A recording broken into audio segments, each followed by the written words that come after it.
Welcome to Recapper. Let's discuss 5th episode of The Night Agent entitled The Marionette. In episode 5 of season 1 of The Night Agent, the viewers are taken back 4 years ago when Arrington graduated from the Secret Service Academy. Ben, who holds a position of authority, delivers a speech during the ceremony. Arrington is taken aback by the presence of her mother at the ceremony. Although her mother doesn't support her career choice, she still believes in her child and wants to offer her support. She takes pride in her child's accomplishments. Moving forward a few years, Arrington finds herself taking care of Maddie, who is frustrated by her father's exploitation of her as a campaign tool. Despite despising how her father uses her, Maddie confides in Arrington that she sometimes finds solace in the false narratives. During those moments when her father parades her in front of the media and voters, he treats her better. Arrington tries to uplift Maddie's spirits. While they are talking, Arrington receives a message requesting a meeting with an FBI agent. Peter asks for a private conversation, and they take a walk. Peter inquires about the day of the metro bombing, but Arrington, bound by protocol to follow the chain of command, refuses to answer his questions. Peter mentions that he is working on Farr's orders and investigating a case. He shares his theory that Maddie might be in danger. Arrington requests clearance first and promises to address their questions later. Rose and Peter head to the university library, and Arrington contacts Ben. He instructs her to state only that she wasn't with Maddie on that day and refrain from revealing any further details.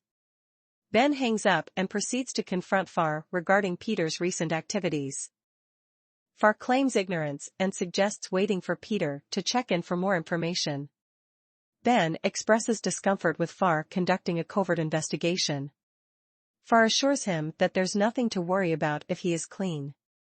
After issuing a warning to tread carefully, Ben leaves. Farr attempts to call Peter but fails to reach him. At the library, Peter and Rose delve into the metro bombing.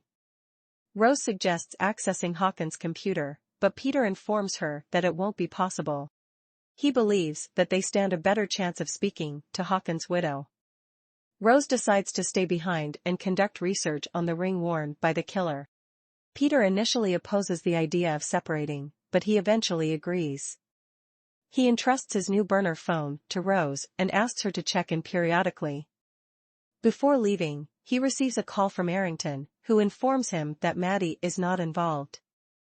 Peter mentions the cafe, which confuses Arrington, but she remains silent.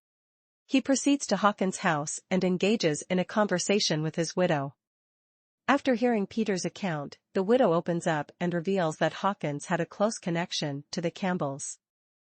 Peter advises her that it would be beneficial to ascertain the truth and safeguard her husband's reputation. The wife discloses that Hawkins was investigating the metro bombing and the events involving the Campbells. On the day of his death, he had planned to meet with the CEO of Turner Lake Industries, a government contractor.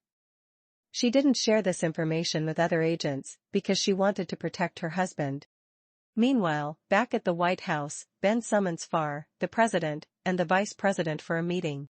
He reports that Peter visited Maddie's school, which prompts the vice president to demand an explanation.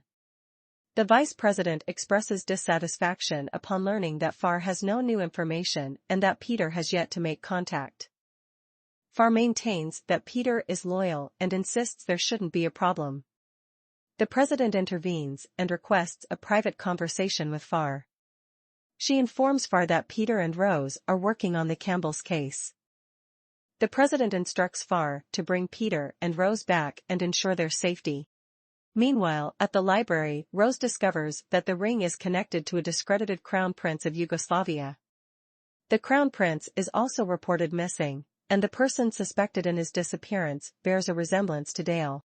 Elsewhere, Maddie's teacher meets a man at his house and informs him that Maddie will be visiting the following night. The man is impressed and reassures the teacher, who appears nervous. The man is confident that everything will turn out well. Eric visits the White House to undergo a mandatory drug test and has a conversation with Ben. Ben expresses concern after reading Arrington's report and wants to ensure Eric is doing well. He also seeks Eric's opinion of Arrington. To which Eric mentions that Arrington treats Maddie as a friend, which could become problematic in the future. Back at the university, Maddie seeks Arrington's assistance in preparing for an art gallery opening. Arrington inquires if Maddie hopes to impress someone at the event, but Maddie refuses to provide more details. Arrington loans Maddie an important necklace to complement her dress. Arrington makes a last-minute decision to remove Eric from Maddie's detail for the night. Eric questions whether Arrington's decision is influenced by her feelings towards him. Arrington asserts that she takes her job seriously because, as a black woman, it has been challenging for her to reach her position. She cannot afford to make mistakes, and Eric agrees, expressing his desire for her success as well. Arrington asks him to be willing to follow orders and assures him that it's not personal. Maddie needs her support after a difficult morning visit from her father. Peter returns to the library and shares the information obtained from Hawkins' wife with Rose. Rose also reveals the findings on the missing crown prince, who had been investigating an American defense contractor involved in covert operations in the Balkans before his disappearance. Interestingly, the contractor is Turner Lake Industry, led by a man named Gordon Wick.